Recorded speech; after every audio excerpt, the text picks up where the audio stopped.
Part of this, you can listen, and no, seriously, let's step over there to the side. Just 5 minutes of your time, because I got somewhere I got to be.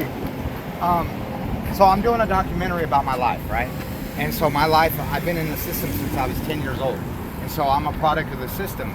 And so being a product of the system, I'm trying to show how the system failed society. Because the bottom line is that part of that failure in the system is that they weren't able to protect the community. You know what I mean? And so when we're raised in the system, we're taught values and principles and doctrine that are not societal. You know what I mean? And so I learned how to be a hustler at 12 years old because I ran away from a foster home because I didn't want to be molested.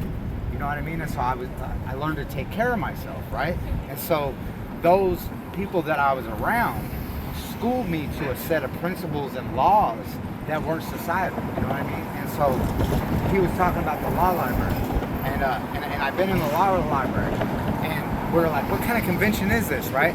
And so they have law libraries in prison, but there's no one there to educate you how to use it, right? So I didn't know about the right to face my accuser, right?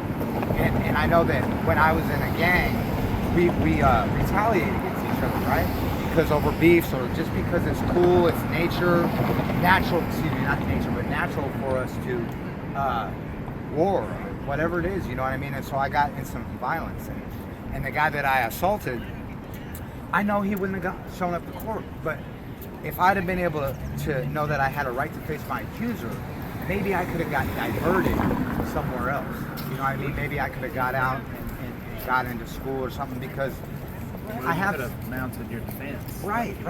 And so we're not educated. So even your right to appeal, like, or what I was telling him is that the DAs and the public defenders they're all friends. You know what I mean? So they wheel and deal. I'll give you a joker and a 2 of spades, or you're a 3 of clubs and 5 of diamonds. You know what I mean? And so they're literally playing with people's lives and going home at night and being able to sleep.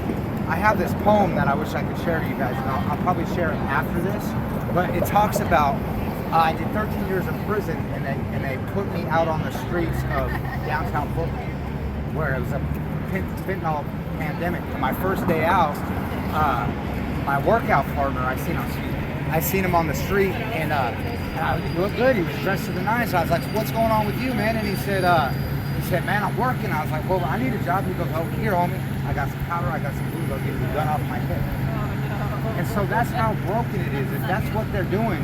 And so that first day, I went the other way.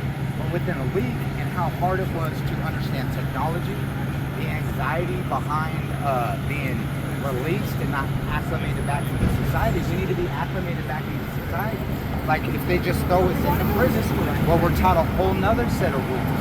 You know, violence, no telling, gang, racism, like all these things are taught, you know, glamorizing drug use, glamorizing how we treat women. You know what I mean? I was never taught how to treat a woman, because the people that I learned that from weren't from my parents. You know, I learned that from the dudes in the jail cells talking about, yeah, man, that guy, you know what I mean? And that's not how we're supposed to be, you know what I mean? And now that I'm older and I've been hurt, I've hurt some people, I understand that I got to treat people differently. And the thing about it is I started treating my mom different. You know, I mean, me and my mom had a fractured relationship because I was abandoned.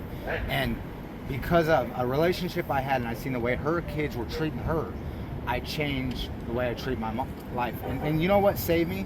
And I started going to a church, and it's a different kind of church. And God changed my heart. You know what I mean? If it wasn't for God coming into my life and changing my heart, I wouldn't even be able to do this today. If life was fair, I'd be dead or in prison for the rest of my life. You know what I mean? So I would like to see some kind of form of change in the system, and maybe this right here, that's the enemy trying to distract us. You know what I mean? Maybe this can plant a seed for you guys. You know what I mean? Because there needs to be education. There needs to be rehabilitation. There needs to be treatment. And my name is Joshua Goyeth, by the way. Joshua, Nice to meet you. And I hope that maybe you heard something today that can help. You know what I mean? Yeah. Good luck with Joshua, this. good luck. That's awesome, the work that you do. I'm trying, man. I'm trying. That's all we can do. God bless you guys. Josh, how was that encounter? It's intense. You know what I mean? Because what I'm trying to do is tell a story. You know what I mean? Tell a story about the broken system. Tell the story about they had a saying, "No child left behind" when I was a kid. Yeah. And that was a lie. Yeah. You know what I mean? I'm the child that got left behind and who's now 48 years old. You know the slogan, "Say no to drugs and the war on crime." I'm a casualty. These people on the streets are casualties of the war on drugs. You know what I'm saying? Like, how come we make laws to try to stop the people from committing crimes, but we allow drugs to come into our country by the truckloads? You know what I mean? Stop the drugs coming in. Your crime rate's gonna go down. Yeah. So, how you doing, brother? God bless you. You know what I mean? So that's what we're doing, man. Listen, I've pulled water out of this water fountain right here to shoot dope. I've been in this motel selling drugs. You know, like, this is real. So with that, we're gonna cross the street. We're gonna get on the bus. God bless.